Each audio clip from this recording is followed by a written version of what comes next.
Bàសូមគោរពជំរាបសួរដល់ពុកម៉ែបងប្អូនទាំងអស់គ្នាដែលកំពុងតែទស្សនានៅវីដេអូរបស់ខ្ញុំនៅក្នុងគណៈពេលនេះគឺខ្ញុំកំពុងតែធ្វើសកម្មភាពមួយគឺ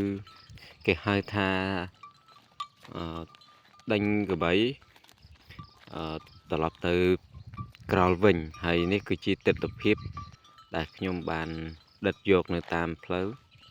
នេះមិនមែនតាមផ្លូវទេបងប្អូនគឺតាមវាលស្រែប៉ុន្តែតម្រង់ទៅក្រោលនៅផ្ទះរបស់ខ្ញុំ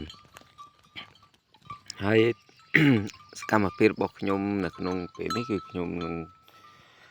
ផ្ដិតយកនៅទស្សនវិជ្ជាក៏ដូចជាសកម្មភាពដែលវងកបីរបស់ខ្ញុំទាំងអស់នេះទើបតែត្រឡប់មកពីព្រៃហើយចូលទៅក្នុងវាលស្រែដើម្បីយកកបីទាំងអស់ហ្នឹងត្រឡប់ទៅផ្ទះវិញក៏ប៉ុន្តែនៅក្នុងពេលនេះគឺខ្ញុំមិនទាន់បាន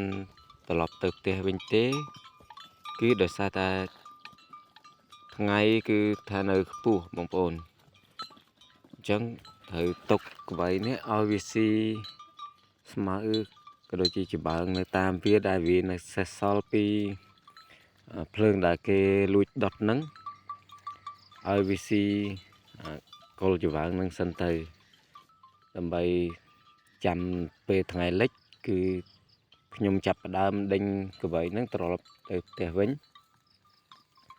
ដោយដែលពុកម៉ែបងប្អូនកំពុងតែបានឃើញនៅក្នុងពេលនេះគឺវងកបីទាំងអស់ហ្នឹងគឺវាចេះស៊ីច្បើងដែលក្រៀមដែលសល់ពី កាក់គេដុតហ្នឹងចេះស៊ីក្រនបាដែរពុកម៉ែបងប្អូនប៉ុន្តែខ្ញុំចង់និយាយថាស្មៅខ្ចីហើយនឹងច្បើងដែលក្រៀមនេះគឺកបីវាស៊ីតែស្មៅខ្ចីទេវាចូលចិត្តស៊ីដូចតែមនុស្សយើងទេពុកម៉ែបងប្អូនហើយសម្រាប់ច្បើងនេះគឺវាអត់ស្មៅស៊ីហើយទៅវាចេះតែស៊ីទៅដោយសារតែឃ្លានអញ្ចឹងបើអត់ស៊ីច្បើងហ្នឹងអត់មានអីស៊ីទេហើយវងកបីមួយក្រុមនេះវាត្រឡប់មកពីព្រៃហ្នឹងនៅក្នុងព្រៃដែលវាទៅស៊ីគឺវាស៊ីតែស្មៅណាដែលខ្ចីហើយវាអត់មានទឹកទេទៅវងកបីទាំងអស់ហ្នឹងវាត្រឡប់មកវិញលឿនហើយខ្ញុំក៏ជាសំណាងរបស់ខ្ញុំដែរនៅពេលដែលខ្ញុំចាប់ដើមចេញដំណើរទៅរកកបីនេះគឺវាត្រឡប់មកវិញហើយខ្ញុំតនៅជីព្រៃឯនោះហើយកបីខ្ញុំមួយគឺថាមានសាច់គួសមខែនេះហើយកបីខ្ញុំនៅមានសាច់ប៉ុណ្ណឹងគឺថាល្អហើយសម្រាប់ខ្ញុំតែបើសិនជាពុកម៉ែបងប្អូនដែលគាត់ចិញ្ចឹមបំពន់ចំណីហ្នឹងគឺប៉ុណ្នេះគឺមិនទាន់ចូលលក្ខណៈថាមានសាច់ទេដោយសារអ្នកដែលចិញ្ចឹមបំពន់ចំណីគោឬក៏ក្របីហ្នឹងគឺធាត់ឡើងមូលពេលខ្លះទៅគេចាក់ថ្នាំណាបងប្អូនប៉ុន្តែក្របីរបស់ខ្ញុំនេះគឺថាធម្មជាតិសុទ្ធតែម្ដងឲ្យវាស៊ីចំណីដោយខ្លួនឯងមិនបាច់ទៅរកស្មៅរកអីឲ្យវាស៊ីទេគ្រាន់តែថានៅពេលដែលដល់រដូវភ្លៀងរដូវគេដាំដំណាំអីហ្នឹងខ្ញុំអត់ប្រឡែងវាចោលទេបងប្អូនគឺខ្ញុំនៅចាំវារហូតដល់ល្ងាចតែម្ដង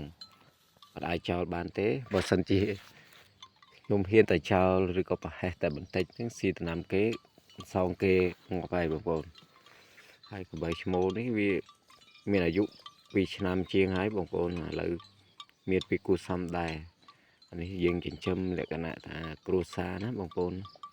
ហើយអត់មានប្រើចំណីប្រើអីទេដូចតែខ្ញុំបានបញ្ជាក់ហ្នឹងបាទសម្រាប់ពុកម៉ែបងប្អូនដែលគាត់ពេញចិត្តនៅការបង្ហាញរបស់ខ្ញុំក៏ដូចជាបង្ហាញនៅសកម្មភាពកបីរបស់ខ្ញុំហ្នឹងគាត់តែងតែតាមដាននៅវីដេអូរបស់ខ្ញុំកន្លងមក ខ្ញុំក៏សូមអរគុណដល់ពុកម៉ែបងប្អូនផងដែរដែលជួយគាំទ្រក៏ដូចជាជួយចុច Subscribe Channel YouTube ខ្ញុំអ្នកមួយហើយសម្រាប់បងប្អូនដែលថ្មីសូមជួយចុច Subscribe ហើយបើកសញ្ញាកណ្ដឹងអ្នកមួយផងដើម្បីបានឃើញនៅវីដេអូខ្ញុំនឹងបង្ហាញជាបន្តទៀតដើម្បីបងប្អូនឆាប់បានឃើញណាបងប្អូនហើយថ្ងៃក៏ចាប់ផ្ដើមលេចហើយដែរបងប្អូនឥឡូវនេះខ្ញុំកំពុងតែដេញកវៃនេះត្រឡប់ទៅវិញហើយពេលខ្ញុំធ្វើដំណើរខ្ញុំដើរពីក្រោយនេះកវៃដើរមកខ្ញុំបងប្អូនវាដើរលក្ខណៈជាវងតែម្ដងអត់បែកគ្នាទេបងប្អូនដោយសារតែកវៃនេះវាធ្លាប់ហើយអញ្ចឹងយើងមិនបាច់ដើរពីក្រោយក៏វាត្រឡប់ទៅផ្ទះដែរប៉ុន្តែនេះខ្ញុំឆ្លៀតថតបង្ហាញបងប្អូនអញ្ចឹងទៅក៏ដើរពីក្រោយអញ្ចឹងទៅហើយកបីនេះចេះណាស់បងប្អូនអើយនៅពេលដែលលូកសឹងថាអត់ហ៊ានដាច់ចិត្តលក់ផងបងប្អូនសោះស្ដាយកបីមួយសាំងល្អមែនតើកបីឲ្យតែកបីមិនមែនតែកបីខ្ញុំទេបងប្អូនកបីបងប្អូនដូចគេដែរបើសិនជាបងប្អូនធ្លាប់ធ្វើវារាល់ថ្ងៃបង្រៀនវារាល់ថ្ងៃនៅកបីនោះវាដឹងហើយមិនឃើញវាដើរលក្ខណៈជាវងទេបងប្អូនមិនបាច់តាមពីក្រោយក៏បានដែរបងប្អូនថាយើងដើរមុខទៅមើលគីឡូមានអ្នកលួចដេញលួចអីណាបងប្អូនបើសិនជាមានគេដេញអានឹងអាចវាអត់ត្រឡប់មកផ្ទះទេបើសិនជាអត់មានទេប៉ុន្តែយើងទៅដើររកវាឃើញហើយវាឃើញយើង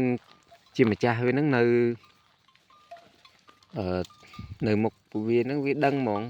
នៅឆ្ងាយប៉ុណ្ណាក៏ដោយបងប្អូនវាបក់ក្រោយត្រឡប់ទៅផ្ទះហ្មងកបីឆ្លាតណាបងប្អូនវាឆ្លងបន្លាយនេះបងប្អូនហើយកបីខ្ញុំមួយខ្ញុំដាក់សិតតែកណ្ដឹងធំណាបងប្អូនដោយសារវាដើរឆ្ងាយទៅយើងងាយស្រួលក្នុងការតាមដានស្ដាប់សំឡេងកណ្ដឹងហ្នឹងវាងាយក្នុងការរកបងប្អូននៅឆ្ងាយក៏លឺដែរបងប្អូនតែខែនេះអត់សូវលឺប្រហែលទេតតែខែវស្សាបងប្អូនខែធ្លាក់គ្រៀងហ្នឹងបានលឺវាចូលក្នុងព្រៃទៅលឺងងងាទៅថាអត់រួចទេបងប្អូនតែខ្លួនប៉ុណ្ណាក៏អត់រួចដែរហើយកូនកបីក៏មានដែរបងប្អូនអានេះយកប្រេងអស័យខ្ញុំធ្វើពណ៌ដៃធ្វើទេអាហ្នឹងតែផុកហើយបងប្អូនសារមិញហ្នឹងវាចុះត្រាំភក់នៃក្តៅពេកទៅវាចុះត្រាំភក់ឥឡូវស្ដាប់ផុកវាឆ្លងបន្លាយមិញហ្នឹងវាត្រាំភក់ហើយកបីមួយនេះបងប្អូនកូនវាទី1កើតឆ្នាំហ្នឹងកុំខែម៉ានខែ9មិនមែនទេខែ11កន្លះប៉ុន្តែកូនវានឹង